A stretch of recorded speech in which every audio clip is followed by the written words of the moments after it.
Good morning, everybody, and welcome to Instruction Partners vendor session. My name is Elisa Vargas, and I'm joined by my colleague. Oh, I say my name. Hello, good morning. I'm Jordan Griffey-Hilton. It's nice to virtually be with you all. So we're here today just to share a little bit more about Instruction Partners' approach to the implementation journey. And also we have our contact information at the end. So if you have any additional questions, please feel free to reach out and we can definitely give you a customized answer to whatever you're mulling over. So let's just jump right in. So Instruction Partners is really about partnering shoulder to shoulder. And when there's a national pandemic, a global pandemic, we're working screen to screen with educators to really make sure that we're supporting great instruction and accelerating student learning. One thing that we really like to hold close to our hearts is that we are instruction and content nerds, and we focus on small and mid-sized school systems. And we work with, different regional organizations and different state organizations as well.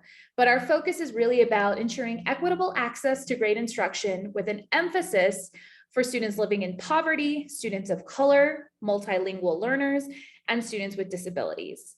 So at this time, we like to share with you our nerdy facts about ourselves. So I will go first. I'm actually coming to you from Mexico City.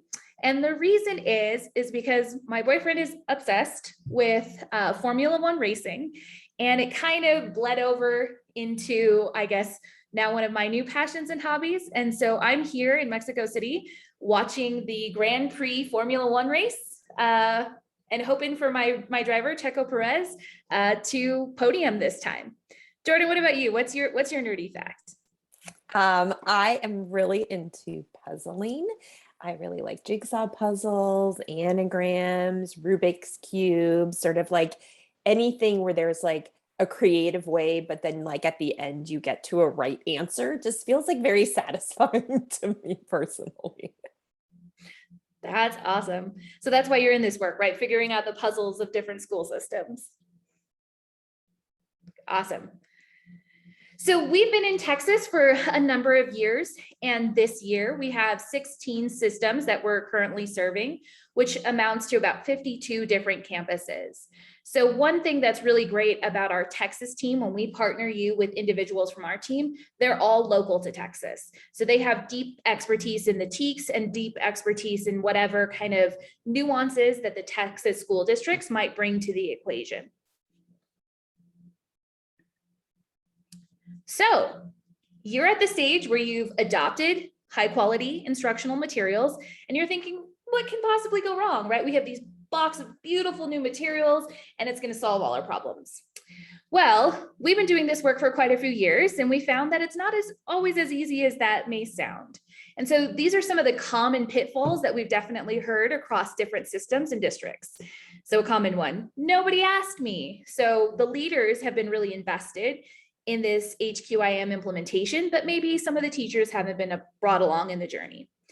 Some folks say you're telling me to do different things. So teachers are on board, but maybe the leaders didn't receive the same development. So they're getting mixed messages from their instructional coach and their assistant principal and their principal. Other things you might hear, I feel like a robot, right? I'm just an automaton and you want me to go through a book on a certain day and here's my pacing guide. And that really doesn't help me address the needs of my students. Other things are like, well, I use it as a resource, right? So what are the clear expectations for the implementation of these beautiful new materials that you've distributed to all of your teachers? And another really common one is like, well, I'll do it because I have to, but this too shall pass, right? So there is a lot about this exercise in compliance. And how do we really get teachers to buy into the system and understand how these HQIM can really make their instruction go to the next level, right? And it's not just some task that's going to go away next year when the new fad comes into play. Yeah, Lisa, I'll just add that, the work that she's about to talk to or speak to more is really grounded in helping you all avoid some of these pitfalls up front and thinking about how you can leverage the T-class funds for essentially some of that planning and then progress monitoring pieces that we've seen are really the differentiators, because making an investment in new materials, is a huge commitment that you're making, your campuses are making, your teachers are making, and we just want to help you be as successful at it as possible. And if we can impart guidance, support, tools, thought partnership to help you on that journey, that's like really the purpose of why we're here. Mm-hmm. So all of you benefit from the lessons learned of everybody who's gone through this journey and made some of these mistakes along the way. So at Instruction Partners, we took all of this learning and we took the research about implementation, and we came up with a curriculum support guide, which really breaks implementation down into these 3 distinct phases. I say distinct, but maybe I'm taking that back because there's definitely some overlap. In the first phase, it's really about selecting your great materials. And so some of those key actions that are going to help you do that is planning the process, which includes who are you getting the feedback from, establishing a vision, right? So that you're bringing people along with you in the journey, all stakeholders, right? Are you involving students and families? Are you involving teachers? Are you involving the board, right? All of these people who are key in decision-making. We help you develop a rubric so that there is some consistency to how you're approaching the different materials that you want to try. And then we're right there alongside you while you're reviewing, piloting, and making that final decision, and helping you look through your procurement and your distribution processes within your district, which then enables you to go on to that phase 2, right? Which is all about preparing to launch. So instead of just jumping into teaching and learning, right, and handing over the box of materials and saying, have at it, teachers. There really is, we found that in this prepare to launch stage, really getting clear about how the implementation is going to go has really helped our partners just accelerate the implementation process. So taking a moment to think about your goals, your roles, right? So who is really driving this project, and setting up a progress monitoring plan. Where are your opportunities to step back and reflect and think about what's working? So in this stage, we do things like determining the plan for assessment and grading. What are the expectations around collaborative planning, and who's supporting those teachers to be able to do that? What is the plan for coaching, right? So who's the one who's going into the classroom and really helping teachers internalize those lessons and make sure that it's playing out in the classroom? And looking at the plan for training teachers, right? They're going to need some professional learning at multiple intervals along the way to really make sure that our implementation is what we want it to be. And then we go back and we think about our goals and our roles in our progress monitoring plan before we move on to that final stage, which is about the teaching and learning. So now that we're fully implemented in the classrooms, how are we thinking about training our teachers, planning for success, and coaching them? So there are these like cycles of improvement to think about what's working, what's not working. How are we supporting our teachers to go back and make sure that this implementation and the instruction is where we want it to be? So let's dive into phase 2, because I think a lot of you during that first session were talking about where you are in your journey, and it's really focused in this prepare to launch phase. So what we did was we looked at kind of the different elements of phase 2, and we thought about what are some of the requirements that TEA is asking of us.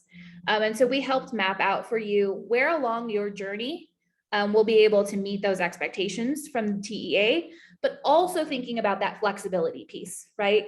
Our job is to support you as the partner. You are the expert in your system.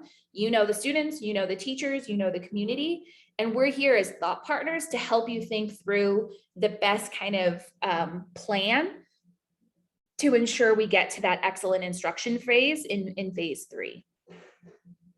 So you can see early on when we're setting goals, roles, and progress monitoring, that's when we're going to bring in the deliverables about creating an instructional vision, creating SMART goals, and then of course that stakeholder engagement plan, right? We should have done some of that in our phase 1. But now we're bringing that forward and continuing to think about our community as we implement these new materials. We're going to determine the plan for assessment. We talked about that. We determine expectations for use, which is really important, right? That was one of the common pitfalls. Oh, I'll just use it as a resource, right? But During this phase, this is where we're really going to hold ourselves accountable by creating that master schedule with those minutes, right? So that we really have a clear, detailed plan of how our teachers are expected to use these materials on a daily basis.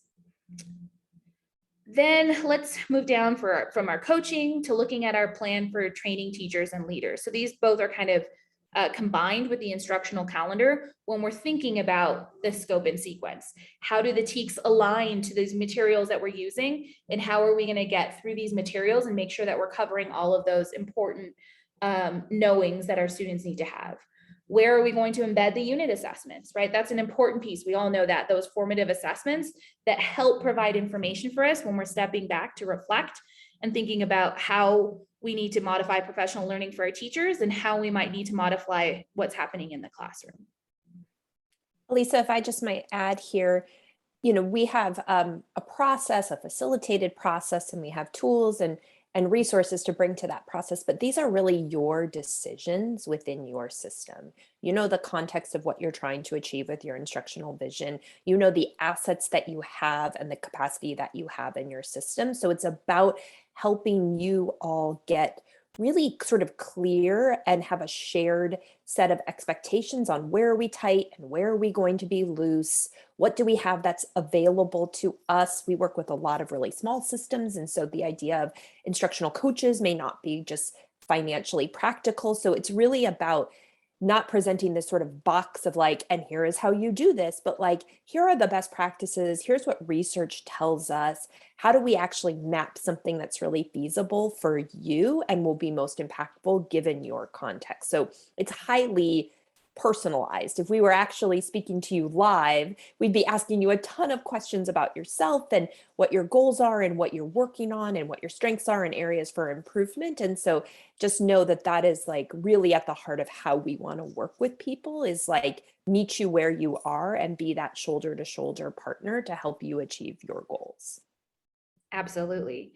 So with that in mind, thinking about the next page, we actually took one of those elements and we expanded it into kind of a different set of key actions that might help you achieve that particular element. And again, it's not intended to be a checklist, like I've got to do this, I got to do this, I got to do this, and everything's going to go perfect. It's really about, these are some of the tools and processes and practices that we've tried in a variety of other systems that have worked for them. So let's think about how we can apply that to your context and have a systematic way to move towards excellent instruction, consistent instruction for all of our students. So in this example, when we expand set goals, roles, and progress monitoring plan, we're looking at a couple of 5 key actions. The first one is to identify the implementation support team and the leader. So one of the key learnings, and I think this one is pretty important, is like, who is driving this project, right? When the going gets tough, you're going to need the champions, right? The people who are motivated to help the team kind of overcome those obstacles and hurdles to get to the next part where there might be a celebration. In a next stage, we're looking at mapping out the implementation and planning process. So what does that look like all the way through? Where are step backs, all of those pieces. We then may draft the goals for successful implementation. And that's also really key, right? It's part of the visioning. Like, where are we driving towards and how do we backwards map so that we have key milestones along the way where we can celebrate success, where we can reflect, and where we can make changes that will have impact. Along the way, we're going to revisit and set those implementation goals and determine what are the key metrics that are going to let us know if things are going well and what might let us know that things aren't working quite the way that we envisioned them to. And again, at the end of this mini phase, we're going to revisit those roles and responsibilities and think about our plan again, right? Like, do we still have our champions? How do we move forward towards the teaching and learning phase of our curriculum implementation? Great. So as part of the curriculum support guide, we created a workbook to help our partners independently or alongside us think through the important questions that are going to help them with each one of these key actions. And as Jordan put it so eloquently before, we're not here to kind of top down tell you how it should be, but really be a thought partner and think alongside you What are your existing systems? What's the context? What's going on in your community, in your school? And how can we help you leverage those things so that your implementation is as strong as it can be, right? And when necessary, we'll help you build out new systems, right? If we identify that there's gaps, but that's part of kind of this uncovering phase and these deep reflection phases at each stage of the journey. So if you want to check out our curriculum support guide, definitely you can go to instructionpartners.org, which is shown at the end of this presentation, but also feel free to reach out to us so that we can directly send you those links as well. So after we get through that prepare to launch phase, right, we're now in the nitty-gritty of implementation. And so it's all about the ongoing training, planning, and coaching of our teaching team, right? So how are we aligning to that instructional vision for the particular subject? And how are we helping teachers make smart choices about how to execute that in the classroom? So this is a lot around the unit internalization, the lesson internalization, and making sure before teachers walk into that classroom, they know precisely how their actions are going to correlate to the student outcomes. And so, of course, that planning piece is essential in that. So who's helping them to do that? And how are we leveraging existing systems? Are they working with each other? Is there a mentor teacher, coach, principal, whatever that system might look like on your campus?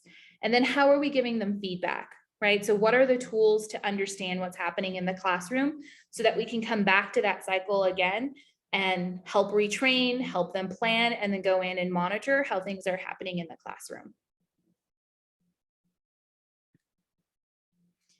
And of course, I think I've said this a lot of times, but step back and reflect and adjust that plan, right? This is so key in an implementation journey. It's going to take a little while for us to get our feet under us and really understand what's working for our system. And so we need to have key moments throughout the process to think about what's working, think about what's not working, and go back and adjust the plan. And then we have the opportunity at the end of the year to kind of reset. That's the opportunity where if there's any major shifts or any major changes, that's where our opportunity comes in. But during the school year, we're thinking about those short cycles of improvement, right? Like what are the smaller key actions that we can leverage that are going to make a difference in our classrooms? All right. So the curriculum support guide is founded on this instructional improvement cycle. So all of our work, whether it be in early literacy, in math, in language arts, really comes back to this instructional improvement cycle. And it starts with the observe and collect evidence phase, which is a deep root cause analysis, right? So we're getting under the hood of the machine and we're looking at how all the pieces and parts are working together and what's the outcome. So it includes a major partnership launch where we're walking through classrooms, we're norming on what we're seeing in our third grade classrooms, we're norming on what we see in our math classrooms. And so we're collecting a lot of that information to help inform what our action plan is going to be. We talk to the teachers. How do they feel about the systems currently? What's working for them? Where do they feel like they might need some additional support? And it also includes that student assessment and work analysis. So does the student work show the level of instruction that we hoped to achieve? And so we're really using that opportunity to uncover, for lack of a better word, the guts of our system and to see how we can put it all back together and understand what are the key pieces that we want to work on that are going to make a difference in our system. And that's when we move to our reflect and create an action plan.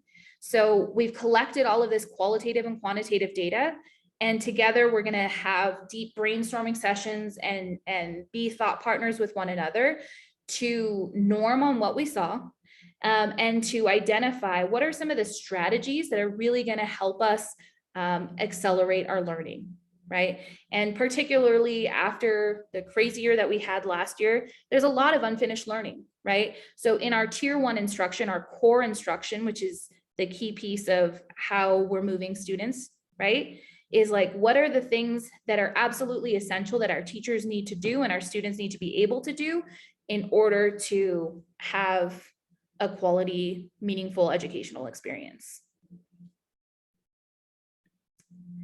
And And the then, only thing I think I'll add here, oh, I'm so sorry, is I jumped right ahead of you, is that this is really, again, about that co-creation of an action plan that really takes into account your context and the strategies and what you have that you can leverage. So, you know, a lot of you have probably been through planning processes that sort of, come up with all these fabulous ideas, but you're like, okay, well, in order to do that, to actualize that, I need this and this and this and this. And it's really hard to get whatever those four things are. This is about meeting you where you are and accelerating your work in really precise, content specific ways. and so our emphasis is really working with the leaders, the instructional leaders in your system. And of course, you get to tell us who those people are. But it's about the sustainability of this implementation. So going back to that key pitfall that we saw before about teachers just expecting, just doing it for compliance for a couple of years, because then the next fad is going to come along. That's not what we want to see, right? We want to make sure that our teachers, our instructional leaders are able for the long haul to support teachers in this journey of the implementation of the materials.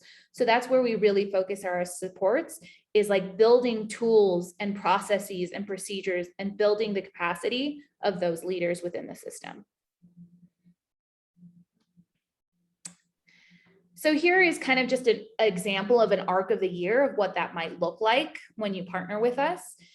So in the summer, there may be some levels of professional development that we facilitate and co-facilitate along with you to get people ready for the process that's coming ahead. Then towards the beginning of the year, we do those partnership launch meetings where there's that deep analysis of everything that's happening in the school. We start to create our plan and we start to build capacity by meeting with the principals or coaches, again, whomever you determine is part of that instructional leader team. At mid-year, right, that's a great opportunity to step back and reflect and think about our progress monitoring. What are we seeing? And have opportunity to refine that action plan, right? So how are we making small shifts so that we're not just wasting time till the end of the year when we know something isn't working, and continuing to build and add capacity with those leaders and supporting them virtually, in person, kind of depends on the needs of the partners. And then taking again that opportunity at the end of the year to do a full reflection, right? Doing another round of walkthroughs, another round of student work analysis, and really thinking about what we're seeing and did we realize our vision for this year, and how we can take those things that worked really well and also think about how we reset for next year, right? So how do we kind of take our plan to the next evolution of what we're seeing towards excellent instruction? So that's just about it from us. Jordan, do you have anything else to add about who we are at Instruction Partners? No, just that if this is interesting at all to you, we're eager to be in conversation and to really understand your context and what you're really hoping to get out of this, why you applied for T-class, like where you are in your materials and instructional journey, and just to be, if nothing else, to just be thought partners and honest if we think we might not be the best partner of that great list of partners that can support you. So we're really in this journey to help you be successful and however we can best be of service. So please reach out if you're interested or have questions. Yep, happy to set up time on my calendar to talk with you more one-on-one. And as I mentioned, you should go to instructionpartners.org, sign up for our mailing list, and make sure you check out our curriculum support guide and materials, because they're bound to help you in some way. Thanks, everybody. Thanks, everyone.